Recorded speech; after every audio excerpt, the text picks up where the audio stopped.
Beneath the surface stories of healing, courage, and transformation. Today in the lights, I found myself.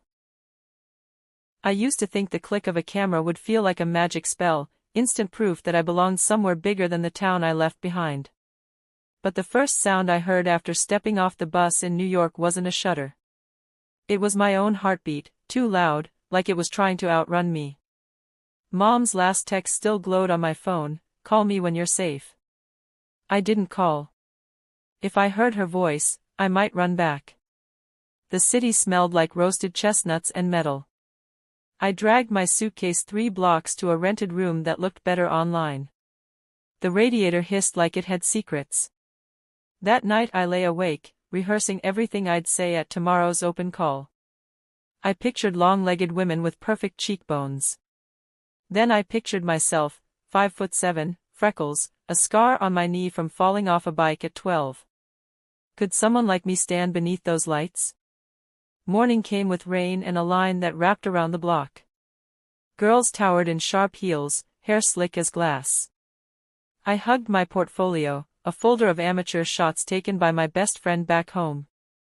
When the door finally opened, the room smelled of perfume and nerves. A woman in black measured my waist without a word. Another snapped a Polaroid. "Thanks, we'll be in touch," she said, eyes already moving to the next girl. Outside, the city was too bright. I wanted to hide, to call Mom, to give up. But something inside me refused. 2 weeks later I was called back for a test shoot. A warehouse studio, white walls, music pulsing like a second heartbeat. The photographer, Marco, studied me as if he could see the thoughts I tried to bury. "Lose the smile," he said. I did. "Now think of something you want and can't have." I thought of home. Of safety. Of a life that felt easy. The camera clicked. Again. Again. For the first time, I felt like I wasn't pretending. That night, walking back through the city, rain misted against neon. I caught my reflection in a dark shop window. Not the small-town girl, not yet a model. But someone in between. Someone becoming. The studio light stayed in my eyes long after I left Marco's warehouse. On the subway ride back, every reflection in the darkened windows startled me. The girl staring back looked almost sure of herself. Almost. Back in my tiny room, the radiator hissed again, a crooked lullaby. I sat on the floor, scrolling through the handful of photos Marco had airdropped. There I was, not smiling, freckles like constellations. I hardly recognized that girl. But I wanted to know her. The next morning, my phone buzzed with a message from Marco's assistant. "Nice work yesterday. Agency open call tomorrow, 11 a.m., Marco." My stomach flipped. An agency. The word felt heavier than my suitcase. The agency lobby smelled of fresh paint and ambition. Models perched on sleek chairs, legs crossed like they'd been born that way. I gripped my portfolio and pretended I belonged. When my name was called, I walked into a white room where 2 agents sat behind a long table. "Clara Hayes," I said, voice steadier than I felt. They flipped through my photos. One raised an eyebrow. "Marco's work?" "Yes." "He sees something," the other said. "Height's borderline, but you have presence." Presence. A word I wanted to fold into my chest and keep. "We'll start with digitals," she continued. "You'll need a comp card, a walk training. And, do you have runway shoes?" I shook my head. "We'll email a list," she said. That was it. No fireworks, no confetti, just a quiet nod that felt louder than applause. Days blurred into castings and coffee. I learned to pin my hair in seconds, to stand still while strangers circled me with measuring tapes. Some days they said, yes, most days, no. Each no stung, but each yes. Even a small one, was oxygen. I called Mom every Sunday. She asked if I was eating, if the city was kind. I told her half-truths. "I'm fine. I'm careful. I didn't tell her about the nights I counted coins before buying dinner. Or the mornings when rejection clung to me like a second skin. One evening, after a long day of near misses, I found a quiet diner. The city outside buzzed with Friday night energy, but inside it was all soft light and the smell of coffee. Jade slid into the booth across from me. Tall, confident, eyes lined like she'd walked out of a magazine. I'd seen her at a casting earlier, where she'd winked at me before gliding down the mock runway. "First season?" she asked. I nodded. "Is it that obvious?" "Only to those of us who survived ours," she said, grinning. "Mind if I give you some advice?" "Please. Don't let anyone tell you your worth is a dress size. They'll try. But the magic is in what you bring, your story, your angles, your fight." Her words landed like a lifeline. We talked until the waitress flipped the "open" sign to "closed." When we stepped back into the neon night, the city didn't feel quite so big. Weeks passed. Small catalog jobs trickled in. Each shoot taught me something: how to hold a pose until my muscles trembled. How to project calm when the stylist cursed about a missing shoe. One cold morning, my agency called. "Major runway casting. Downtown. Be there in an hour." I sprinted through slush and nerves. The casting room buzzed with designers and assistants. Models lined up like soldiers of silk. When it was my turn, I walked the narrow strip of tape as if the floor itself whispered, "You belong." A designer in round glasses watched, arms folded. He nodded once. "Shows in 3 days. We'll be in touch." 3 days later, I stood backstage in a borrowed gown, heart thrumming like a drumline. Makeup artists swarmed, lights flashed, someone shouted in Italian. I thought of the girl who'd left home with a single suitcase. Then my cue came. The runway stretched before me, white and endless. I took a breath, stepped forward. The crowd disappeared. There was only the rhythm of my heartbeat. The soft thunder of my own becoming. Back in my apartment that night, I sat by the window watching city lights fade into dawn. Emails of new offers pinged my phone, but I didn't rush to answer. The true victory wasn't the runway. It was this quiet knowing. I had walked into a dream and found myself still whole. The morning after my first runway show, I woke to the sound of sirens and a sky the color of wet slate. My body ached in strange places, ankles from the thin stilettos, shoulders from holding perfect posture, but my mind hummed like a quiet engine. I padded to the tiny kitchenette, made cheap coffee, and stared at my reflection in the dark window. For the first time, I didn't flinch. The girl looking back at me wasn't someone pretending to belong. She was someone becoming. 2 days later, Jade texted. "Coffee? I need to complain about the universe." I met her at a hidden cafe lit with strings of golden bulbs. She slumped into the chair opposite me, sunglasses pushed into her curls. "3 jobs cancelled this week," she said. "Everyone thinks modeling is champagne and limos. Mostly it's waiting for emails that never come." I smiled wryly. "So it's not just me."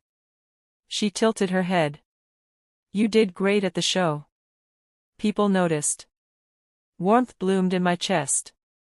"Thanks." "Listen," she said, leaning in. "Here's the secret. Don't chase their approval. Find the jobs that let you breathe. Otherwise you'll burn out before you ever shine." Her words sank deeper than she knew. That evening my agency called. Editorial shoot. High-profile magazine. Tomorrow. The kind of job that could change everything. The studio smelled of hairspray and tension.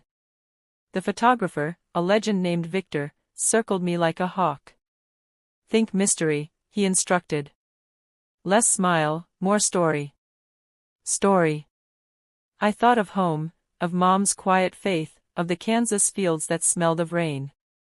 I thought of every bus ride, every night I'd doubted myself. Victor's camera clicked like distant thunder. "Perfect," he murmured. When the magazine came out weeks later, my freckles weren't airbrushed away. They glowed across the glossy page like tiny rebellions. I bought 3 copies, tucking one into an envelope for Mom. But the higher I climbed, the more fragile the air felt.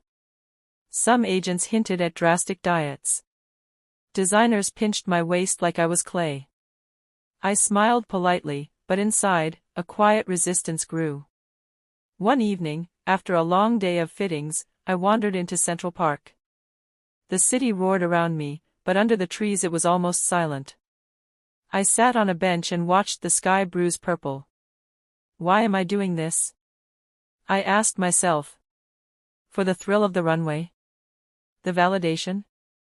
Or for the little girl who once posed for a camera in a Kansas field, dreaming of something more? Maybe all of it. Maybe none. Weeks blurred into months. Jobs came, editorials, small campaigns, and I learned to say no. No to crash diets. No to photographers who wanted just one more shot after the contract ended. Each no was a quiet yes to myself. Mom visited in early spring. When she stepped off the train, I nearly cried. We walked the High Line, city lights flickering like fireflies. I'm proud of you, she said. Even if I don't make it big? Especially then, she replied. You're already more than enough. Her words felt like home. One rainy afternoon, Jade and I shared an umbrella as we walked to a casting. You know, she said, when I met you, I thought you'd disappear after a month. Thanks, I teased. I mean it. But you're still here. And you're doing it your way. That's rare. I squeezed her hand. Couldn't have done it without you. We laughed, the city's neon reflections puddling around us. A few weeks later, I received an email from the agency. Paris Fashion Week, invitation only. They want you. I reread it 3 times, heart pounding. Paris. The word tasted like possibility. That night I stood by my window, the city below a constellation of moving lights. I thought of the girl who arrived here clutching a suitcase and a fragile dream. I thought of every no, every yes, every quiet moment of doubt. And I whispered, almost to myself, I belong. Paris smelled of rain and pastry. Even before my plane touched down, I felt a tremor of awe, the city of every photo shoot fantasy, every glossy magazine cover I'd ever traced with a finger back in Kansas. The agency had booked me a tiny hotel room in the Marais district, all slanted ceilings and creaky wooden floors. I dropped my suitcase and opened the window. The Seine shimmered in the distance like a ribbon of silver, and church bells rolled through the cool air. I'm really here, I whispered. Casting day. The casting hall buzzed with accents and heels. Models leaned against stark white walls like elegant question marks. I caught my reflection in the polished floor and almost didn't recognize the poised young woman staring back. When my name was called, I stepped onto the long strip of tape. The designer's team watched silently as I walked. At the end, I turned, holding a breath. Merci, said the lead director with a brief nod. That single word carried both mystery and approval. I exhaled slowly, my pulse a quiet drum. The night of the show, backstage was a storm of fabric and hairspray. I stood in line as makeup artists painted smoky wings over my eyes. A stylist adjusted the sheer midnight blue gown that flowed like moonlight. Jade had made it to Paris too, booked for another designer. She squeezed my hand as we waited. First Paris runway, she whispered. Ready to fly? Ready, I said, and meant it. The music thundered through the floor. When my cue came, I stepped onto the runway. Bright lights blinded me, but the crowd faded into a soft blur. It was only me, the gown, and the steady rhythm of my heartbeat. Every step felt like a promise kept, to the shy girl I once was, to the woman I was becoming. When the show ended, applause echoed like ocean waves. But the next morning, the city was quiet, the sky pearl gray. I sat at a cafe near the river, sipping a bitter espresso, and realized something profound. The magic wasn't in the fame or the lights. It was in the courage it took to stand there at all. I pulled out my phone and typed a message to Mom. Paris was beautiful. But the best part is knowing I'm enough, no matter where I stand. She replied almost instantly. You always were. Tears stung my eyes. Back in New York, the work kept coming, campaigns, editorials, another fashion week. But I chose projects that felt right. I kept evenings free for long walks, kept Sundays for quiet phone calls home. I even started a small photography project, capturing unguarded moments of other models, the people behind the glamour. One chilly evening, Jade and I shared streetcart hot chocolate. You've changed, she said. Good or bad? Real, she said with a grin. That's the best kind of change. Sometimes, on late subway rides, I remember the girl stepping off that first bus with trembling hands. I wish I could tell her that she will stumble, but she will not break. That the runway will shine, but the real victory will be the quiet strength she finds inside. I don't know how long I'll stay in modeling. Maybe I'll pivot to photography, or open a studio back home. But I do know this. I own my story. Every audition, every rejection, every triumphant walk beneath blinding lights belongs to me. And wherever life takes me, the girl who once doubted her reflection will keep walking, head high, heart steady, into the next chapter. Subscribe to the Beneath the Surface channel so you don't miss new and exciting videos and stories.